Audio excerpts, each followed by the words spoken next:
ሰላም ተመልካቾቻችን እንደምን ሰንብታችኋል? ይሄ በየሳምንቱ ወደ እናንተ የሚቀርብ የምግብ ፕሮግራም ዝግጅታችን ነው። አሁን ደግሞ የህፃናት ምግብ የሚዘጋጅበት ሰዓት ላይ ደርሰናል ማለት ነው።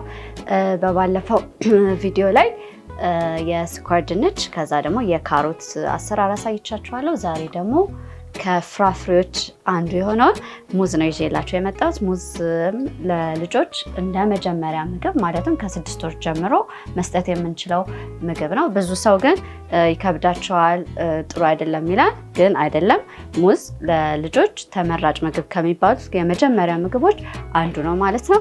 ለልጆቻችን ባለፈው እንዳልኳችሁ ፍራፍሬ፣ አትክልቶችን እንዲሁም ጥራጥሬዎችን፣ የተመጣጠነ ምግቦችን የተለያየ ቫራይቲ መጨመርና መስጠት ወደፊት የምግብ ፍላጎታቸውን እንዲጨምርልን ያደርጋቸዋል ማለት ነው። ስለዚህ ሙዛችንን እናዘጋጃለን። እናጥባለን ሙዛችንን።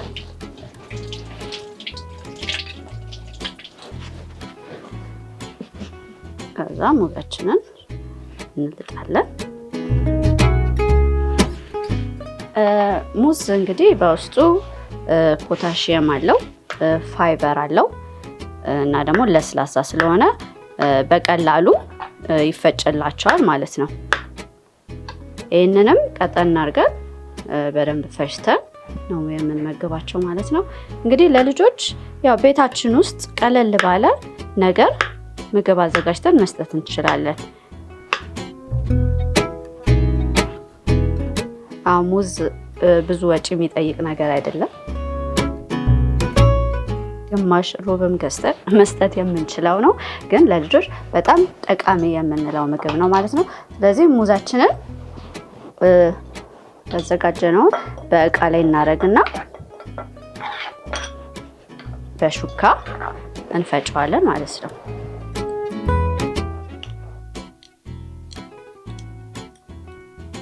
ልጆቻችን 1 ዓመት እስከሚሞላቸው ድረስ የተለያየ ፍራፍሬ፣ የተለያዩ አትክልቶችን እንዲሁም ከጥራጥሬም ደግሞ ሌሎች ቪዲዮዎች ላይ አሳያችኋለሁ እንዴት መስጠት እንዳለብን። እንደሱ ያደረግን የተመጣጠኑ ምግቦችን ለአእምሯቸው እድገት እንዲሁም ለሰውነታቸው እድገት የሚጠቅማቸውን ምግብ መስጠት ይኖርብናል ማለት ነው።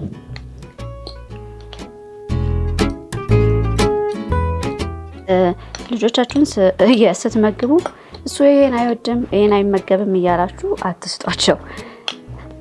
ልጆች ማንኛውንም ነገር ማስለመድ የምንችለው እኛ ወላጆች ነን እና በትዕግስት የተለያዩ ምግቦችን ማስለመድ ይኖርብናል ማለት ነው። እንደዚህ አድርገን ያው ጊዜ የማይፈጅ ቀላል 5 ደቂቃ የማይፈጅም እንደዚህ ያደረግን ፈልቶ በቀዘቀዘ ውሃ ወይ በታሸገ ውሃ ወይ በእናት ጡት ወተት እናቀጥናላቸዋለን ማለት ነው። ያው እንዲህ የምናቀጥነው ልጆች እንግዲህ እንዳልኳችሁ ሌሎች ቪዲዮዎች ላይ የለመዱት የእናት ጡት ወተት ስለሆነ ቀጠን ይላል። ከዛ ግን እየለመዱ ሲሄዱልን ቅጥነቱን ቀነስ እናደርገዋለን። እንግዲህ የልጆቻችንን ጸባይ ያያየን አመጋገባችንም ከልጆቻችን ጋር አብሮ የሄደ መሆን ይኖርበታል ማለት ነው።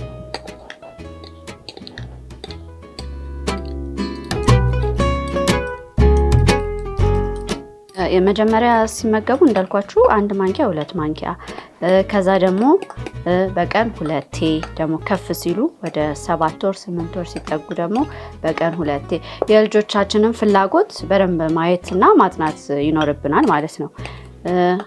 ልጆቻችንን ስንመግብ ደግሞ አጥብተን ምግብ መስጠት አይኖርብንም። ምክንያቱም መጀመሪያ በዛ ሆዳቸው ስለሚሞላ እሺ ብለው አይመገቡንም።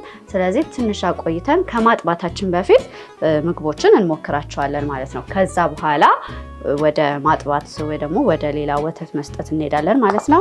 ስለዚህ እሱን እንዳትረሱ። ብዙ ጊዜ ሰው አጥብተው ከሰጧቸው በኋላ ፍላጎት አይኖራቸውም። ምክንያቱም ሆዳቸው ይጠግባል ማለት ነው። ስለዚህ ምንም አይነት ነገር ሳንሰጣቸው እናቀምሳቸዋለን ማለት ነው ምግባችንን። ያው ሙዛችን እንደዚህ ሆኖ ደርሷል። ቀለል ያለ ቆንጆ ቫራይቲ ነው ሙዝ። ስለዚህ ይህንን ሙዝ ለልጆቻችሁ ሞክሩት ማለት ነው።